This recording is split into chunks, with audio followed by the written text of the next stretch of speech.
to 7-5A Division One. Now these are big boys. This only has one East Texas team in it, and it's the Tyler High Lions. Ooh. Cujo. But let's talk about the other teams that are in this district. We got the Burleson Centennial Spartans. They went 7-4 last year, made it to the bi-district round. They got 6 starters returning on offense, 6 starters returning on defense. Also in there is the Cleburne Yellow Jackets. They went 3-7 last season, and they have 7 starters returning on offense, 6 on defense. The Highland Park Scots. Fun fact about Highland Park: Jerry Jones' grandson went to Highland Park. Also a fun fact, same vein, Jerry Jones would take his private helicopter and fly to the games that his grandson was playing in. I graduated from Rockwall High School. We are no stranger to the Highland Park Scots. We play them in district often. All the time. Often. Not this year, though.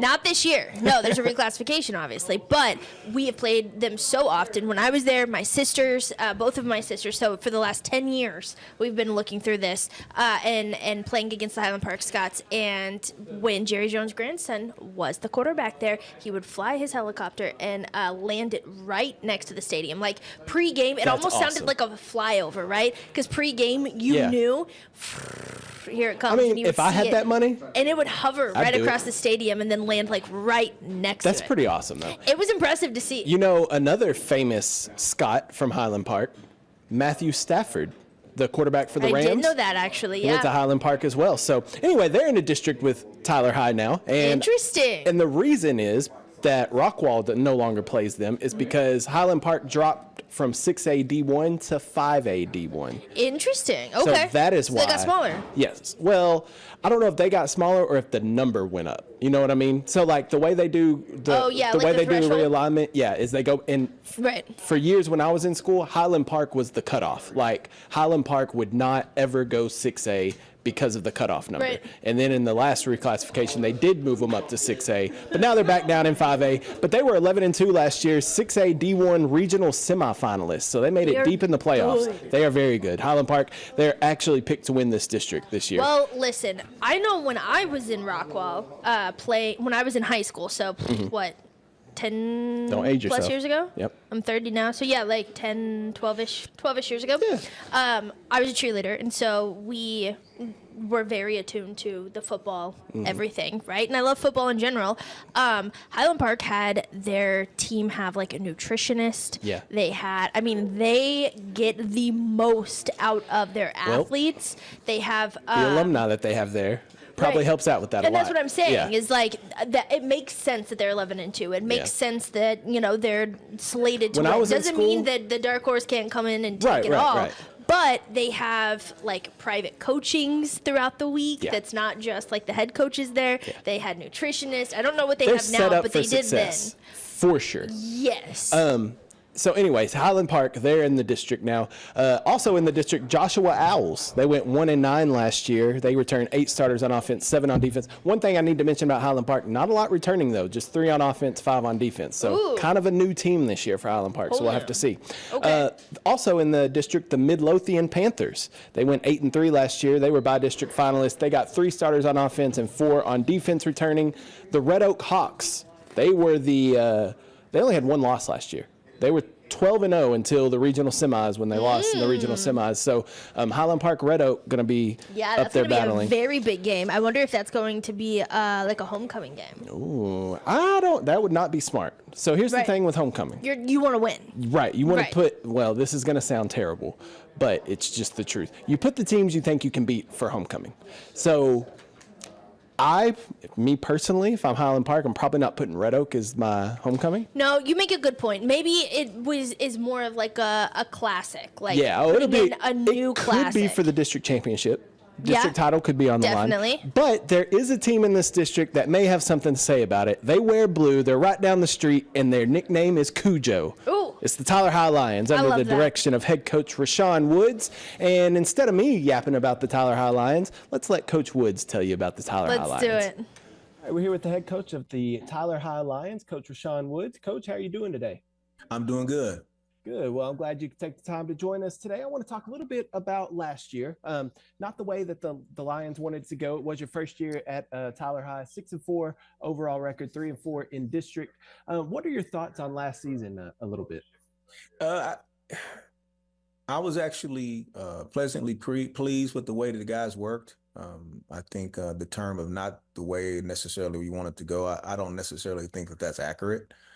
You do want to go all the way and have a chance to win a state title. I think everybody wants to do that. But the place that the Lions were going into the season and where we ended up at the end of the season was a tremendous improvement for the program and the community. Yes, sir. I would agree with that. And of the success this offseason, and the 7-on-7 team made it to the state tournament in 7-on-7. How do you think that correlates to the football season, or does it at all? It gives the guys an opportunity to run our stuff. I was very fortunate to have some really good coaches, Coach Coleman, and those guys did a good job getting those guys ready to go. They followed what we do as an offense, and I was appreciative of that. They did a great job in getting those guys to play at a high level, and I'm thankful for them. All right, let's talk about the district realignment. Every 2 years, we realign these districts. Brand new district for Tyler High this year with Highland Park, Red Oak, Midlothian, Burleson Centennial, Cleburne, and Joshua. So what do you know about the teams in this district, and what are your thoughts on the realignment? The realignment part of it is actually pretty interesting. The way they do it in Texas here is pretty cool to see. There's some differences than in Oklahoma. I think you just got to get your team ready to play the teams that you're going to play, regardless of who you play. And so we have to make sure that we do that. Now, as far as the teams, there's some really good teams in there. Highland Park, those guys have been good a very long time. They're just traditionally, they're a very talented group. And they're well coached. And really, I can say the same thing about, quite a few of those teams in the district. Red Oak is really good. Midlothian is a team that I've had a chance to watch a little bit of them. Very well coached as well. Burleson Centennial, I think maybe they got some things that they're going to change up, but they do some things good. I mean, they're very competitive. And it's going to be an exciting change of scenery for us. And so I'm looking forward to it. And now that this being your second year at Tyler High, what have you noticed from last year kind of coming into this year? Has there been more of a buy-in to kind of your philosophy and what you want this program, how you want this program to be run?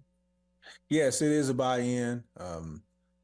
And guys understand what's expected on both sides of the football. The daily things that we do as a team to get prepared for the season, they understand it going into the next season. I think there are a lot of questions there just because they hadn't been around me and they hadn't been around the way that I want to get things done. But now, those questions don't have to be answered. They know we have their best interests in heart. And they know that we have an idea of what we need to do to make sure that they're a success on and off the field. All right, and lastly, I just want to ask you your expectations on this upcoming year. You got 7 starters returning on offense, 6 starters on defense. So what are your thoughts going into this season and your expectations?